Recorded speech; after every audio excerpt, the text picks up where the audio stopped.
Shalom Bracha, on a pu utiliser aujourd'hui le Minchat Trinour qui a développé la nécessité que la Torah a eu de nous dire et de nous enseigner le principe du Rodef qu'on a le droit de venir et le tuer, quand bien même qu'il s'agit d'une situation de Pikuach Nefesh, on a besoin que la Torah vienne nous l'enseigner car il en résulte que c'est un meurtre qui est commis et qui avait la svara de dire Maï Chazit, qu'est-ce que tu as vu, de pouvoir prioriser la vie de la personne poursuivie plutôt que la vie de celui qui poursuit.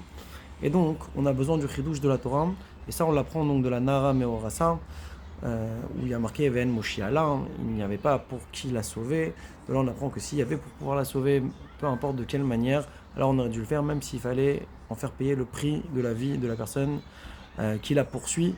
Et donc ça, on apprend de là aussi également donc pour celui qui veut tuer le djinn donc du Rodef, ça c'est pour les Bnei Israël.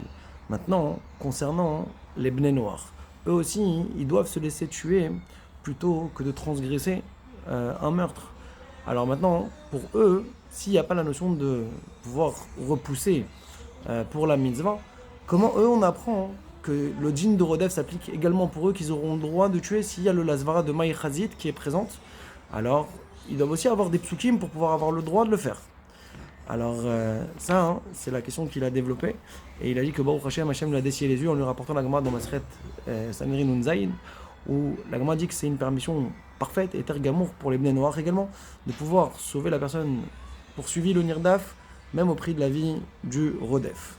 Et la logique, c'est la suivante, c'est que, normalement, Pikuach Nefesh, ça repousse toutes les mitzvot. Et donc, ici aussi, même pour le meurtre, ça repoussera parce que je suis en situation de piqûre nefesh. Ça s'applique pour les Bnei Noirs. Maintenant, le problème, c'est qu'en disant comme ça, c'est uniquement le Nirdaf qui aurait le droit, la personne poursuivie qui aurait le droit de tuer le Rodef. Donc, d'où est-ce qu'on sait que même pour les autres, ce sera aussi permis de tuer le Rodef chez les Bnei Noirs?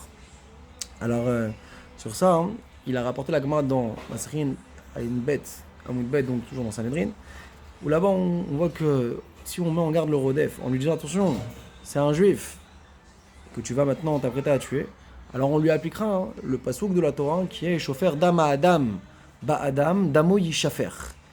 Et ce pasouk-là, il a été justement dit au Bnei Noir. Et c'est un pasouk sur lequel on dit que la personne qui est en train de poursuivre pour faire couler le sang, son sang à lui viendra, et ce sera lui qui sera tué. Donc en fin de compte, il s'avère qu'il y a le pasouk qui s'applique déjà pour les Bnei Noirs du djinn de Rodef. Et donc de là, on apprendrait que même une tierce personne pourrait venir et tuer le Rodef, même quand il s'agit d'un goy. On conclut, on a vu également le point que ici ce sera simplement une permission, mais pas élevé au rang de mitzvah, comme il s'agit pour les Bnei Israël. Pour conclure, on a vu le cas de la Nara Meorasa. On ne peut pas extrapoler et dire que pour le cas d'un viol aussi, il y aurait le djinn de Rodef et qu'on aurait le droit de tuer, étant donné que la source, nous on l'a appris de la Nara Meorasa Ven Moshiala, et ça c'est un pasuk qui s'applique uniquement pour les Bnei Israël. Chazak U'Baruch.